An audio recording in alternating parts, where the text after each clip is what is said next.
Let's take a look at some great poets here. Walt Whitman, maybe you recognize the name. It's one of the greatest poets of the 19th century here. So he's a New Yorker in spirit and heart, but he was a poet for all Americans. Definitely a superlative of his time.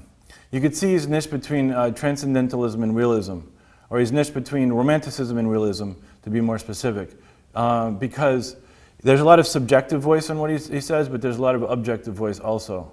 Let's take a look at that. So he's also called the father of free verse. And you can recognize his verse by really long lines and just free flow, no rhyme, just writing. And we'll take a look at some of those poems in a minute. Here's a picture of him here. You can see we've moved into photographs now. Before we were having portraits, now our paintings. Now we've got the photography of these people. So Leaves of Grass is his main work, written in 1855. He revised it so many times, and some of his later revisions were considered a little more controversial. And you can read about that because it's interesting how when you write a poem, it wasn't just written once, but it was constantly revised. So you could see the first to the last revision, how things changed over time, and how it reflects his changes in his mindset. So later, he's also a writer of the Civil War and an admirer of Lincoln. We'll take a look at that too. So he's a deist at heart. If you remember back to Ben Franklin, I believe, deism is the idea that God is a kind of pantheistic view of the world. God's everywhere. It's kind of separating from the back then and still now the idea of the Puritan idea of God. But the more pantheistic view, which is very connected with the idea of transcendentalism, we looked at with Emerson and some with Thoreau there. So the subjectivism is evident in his first person voice. This is the romantic influence in him, because it's all I, and you can see that there. But the objectivism is evident in his social awareness and his universal voice. So a lot of the times he says, he's got this universal voice here. And the definite influence of philosophical realism there, because he says, I am this person, I am that person, I am the spokesperson for all of these different people. And he talks about the United States, different parts of the United States, and connects them all together as different parts of I makes a we. So that's the nice mix between the subjectivism of the Romantic era and the objectivism of the realist era. Like Poe is very influential writers, very influential for future writers. T.S. Eliot, Fernando Pessoa, Federico Garcia Lorca, Crane, Borges, Neruda, Ernesto Cardenal, and Allen Ginsberg. We'll take a look at a couple of these writers because they're American. But the other writers are also very influential in the international spectrum. So here we've got A Song to Myself. I Celebrate Myself, probably one of his, perhaps his most famous poem. I celebrate myself and sing myself, and what I assume you shall assume, for every atom belong to me as good as it belongs to you. I loaf and invite my soul and lean and loaf at my ease, observing a spear of summer grass. So he's using himself as representative of others, and you can see here a blade of grass is representative of the all the blades of grass together. It's continuing with that same poem. My tongue, every atom of my blood formed from the soil, this air, born here of parents, born here from parents the same, and their parents the same. So it's the idea of like the perpetual, we're all in this together, and you can get the idea here, hoping to cease not till death, which is an interesting idea because you never know when that's coming, but you cease anyways, right?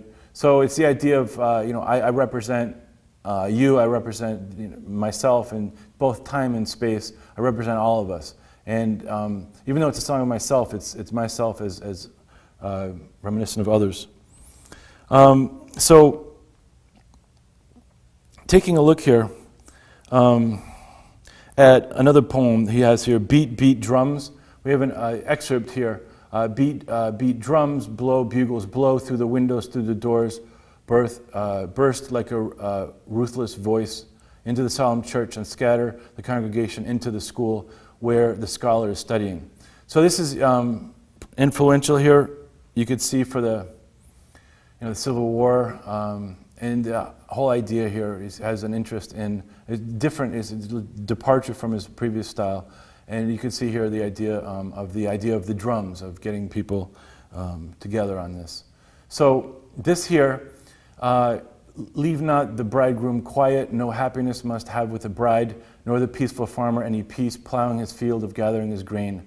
So you could see here, as we go along with the poems, the whole idea of the beating of the drums, so shrill you bugles blow.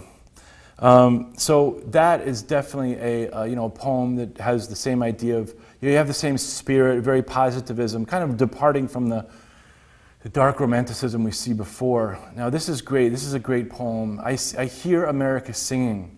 You could see here, I'm not going to read the whole poem, but you should take a closer look at this later. But I hear America singing the varied carols I hear. So you see those of mechanics, the next line, a carpenter, mason, boatman, shoemaker, and you could see how he moves into the different people. Here we've got the woodcutter in the morning. We've got the delicious singing of the mother of the young wife at work, each singing what belongs to him and her, the day what belongs to the day, singing with open mouths and strong melodious song. So I hear America singing. So it's a representation of a lot of different people singing together. And he mentions, like I said before, he's mentioning different people to be representative of a whole group in general.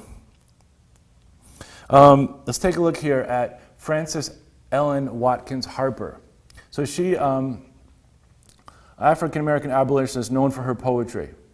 And it's interesting here because a lot of this, you can see how influential Uncle Tom's Cabin was because a lot of her themes were taken from that. And then we have a picture of her here.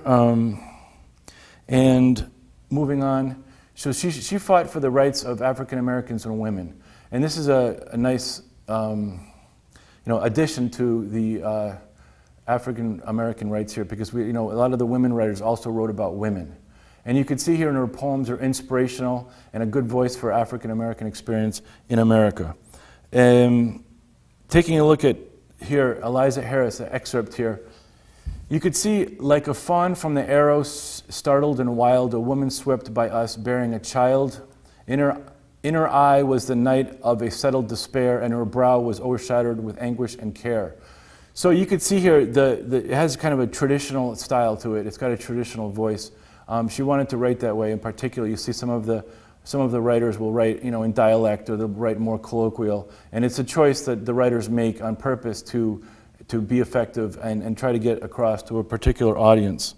So I want to take a look here at Emily Dickinson. What a great writer. You could, just like with Whitman, you could recognize his really long, free verse there.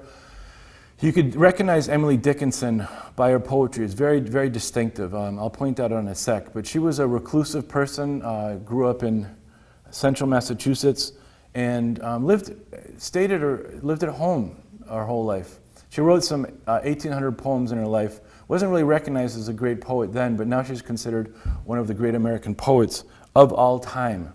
Here's a picture of her on a stamp, Emily Dickinson. So her style is unique, and you should try to remember this here. I'll show you some examples in a sec. But the use of capital words, dashes and spaces, half rhymes, lack of titles, short lines, etc. So the poems are pretty much, they all physically look alike. Her themes surround death, nature, the self, poetry, and immortality. Many of the romantic themes that we've been looking at so far, and these are reflected in a lot of her poems. So here, this is an excerpt of one of her more famous poems. Because I could not stop for death, he kindly stopped for me. The carriage held but just ourselves and immortality. So you can see here, check out the capital letters of carriage and death. You've got some dashes there. You've got some rhymes, but the form looks very similar to other poems of hers. Here's another poem here called A Bird Came Down the Walk. He did not know I saw. He bit an angleworm in halves and ate the fellow raw. And then he drank a dew from a convenient grass, and then he hopped sideways to the wall to let a beetle pass. So this is just another poem here, excerpt. You could physically see the same style. You got the dashes, you got the uppercase, you've got some punctuation. They stand out. It's an excerpt of a bird coming down the walk. Once again, it's just an observation of something in nature that's very simple, but she writes a whole poem about it, so you can kind of understand this experience and kind of live that moment right there that she's explaining.